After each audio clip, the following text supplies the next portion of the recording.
સમાચારોમાં હવે આગળ આપણે વાત કરીએ વડોદરાની તો વડોદરા શહેરના તરસાલી ખાતે આવેલા બાલાજી એજ્યુકેશન કેમ્પસ ખાતે આજરોજ શ્રી ગુરુ ગોવિંદ ગુરુ યુનિવર્સિટી ગોધરાના કુલપતિ પ્રોફેસર હરીશભાઈ કટારિયા, ધર્મેશ જે પટેલ ચેરમેન તિરુપતિ ગ્રુપ અને બાલાજી ફાઉન્ડેશન ટ્રસ્ટ વડોદરા તેમજ ગિરીશ જે પટેલ પ્રેસિડેન્ટ તિરુપતિ ગ્રુપ અને બાલાજી ફાઉન્ડેશન ટ્રસ્ટની ગરિમામય વિશેષ ઉપસ્થિતિમાં બાલાજી એજ્યુકેશન કેમ્પસ પ્રાંગણમાં ઓપરેશન સિંદૂર થીમ પર કરાયેલા ગણેશજીના ડેકોરેશન આજરોજ અન્નકૂટ મહોત્સવમાં આરતી ઉતારી અને દેશભક્તિને ચરિતાર્થ કર્યું હતું.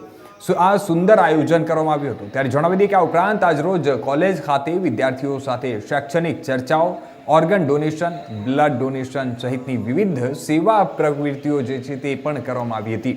બાલાજી એજ્યુકેશન કેમ્પસ દ્વારા વર્ષભર કરાતી તમામ ઉજવણીમાં દરેક થીમ સામાજિક સંદેશા રૂપે રાખી અને વિદ્યાર્થીઓમાં સંસ્કાર અને દેશભક્તિનું સિંચન આપવામાં આવે અને તે પાયામાંથી જ કરવામાં આવે છે. આ પ્રસંગે બાલાજી એજ્યુકેશન કેમ્પસ ખાતે આજરોજ ગુરુ ગોવિંદ ગુરુ યુનિવર્સિટીના કુલપતિ પ્રોફેસર હરીશભાઈ કટારિયા, તિરુપતિ ગ્રુપ અને બાલાજી ફાઉન્ડેશન ટ્રસ્ટના ચેરમેન ધર્મેશ પટેલ, તિરુપતિ ગ્રુપ અને બાલાજી ફાઉન્ડેશનના પ્રોફેસર ગિરીશ જે પટેલ, સમગ્ર કોલેજ સ્ટાફ અને અધ્યાપકો તમામ ઉપસ્થિત રહ્યા હતા.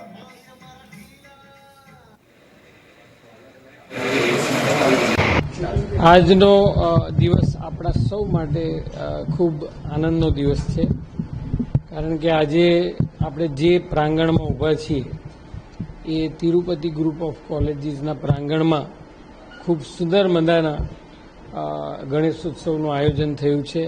અને એમાં ખાસ કરીને આકર્ષક બાબત એ છે કે આ જે ગણેશોત્સવનું જે થીમ રાખવામાં આવ્યું છે એ આપણી સાંપ્રત સમસ્યા જે દેશની હોય એના ઉપર રાખે છે. એમાં આ વખતે ઓપરેશન સિંદૂર જે બહુ વિશ્વવિખ્યાત ઓપરેશન થયું એના ઉપર એ થીમ રાખવામાં આવી છે.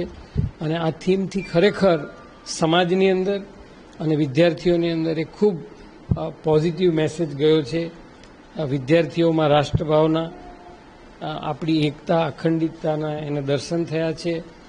આપણું જે વીરત્વ છે આપણી સેનાનું, એ વીરત્વના દર્શન થયા છે. એટલે આ રીતે કહીએ તો આ ઉત્સવને હું પૂરેપૂરો સફળ માનું છું. અને સાથે સાથે ઉત્સવની સાથે આવા અનેક ઉત્સવો તો કોલેજ કરે જ છે, સાથે સાથે એની શૈક્ષણિક પ્રવૃત્તિ અને કો કરિક્યુલર એક્ટિવિટીઝ એ પણ ખૂબ સારી રીતે કરે છે. એટલે આ બધી વસ્તુઓ છે એ વિદ્યાર્થીઓના ઘડતરમાં ખૂબ મહત્વનો ભાગ ભજવે છે.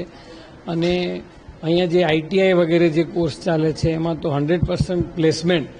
આજે કોઈ પણ માણસ ભણે તો પ્લેસમેન્ટનું શું એ પહેલાં વિચારે, એટલે 100% જેવું પ્લેસમેન્ટ થાય છે. એટલે ટ્રસ્ટીઓ પણ ખૂબ રસપૂર્વક આ કરે છે. આ ઉપરાંત એના એનજીઓ મારફતે અમુક સેવાકીય કામો પણ કરે છે. એટલે આવા અનેકવિધ કામ થતા હોય. હું સંસ્થાને ખૂબ ખૂબ બિરદાવું છું આપના માધ્યમથી.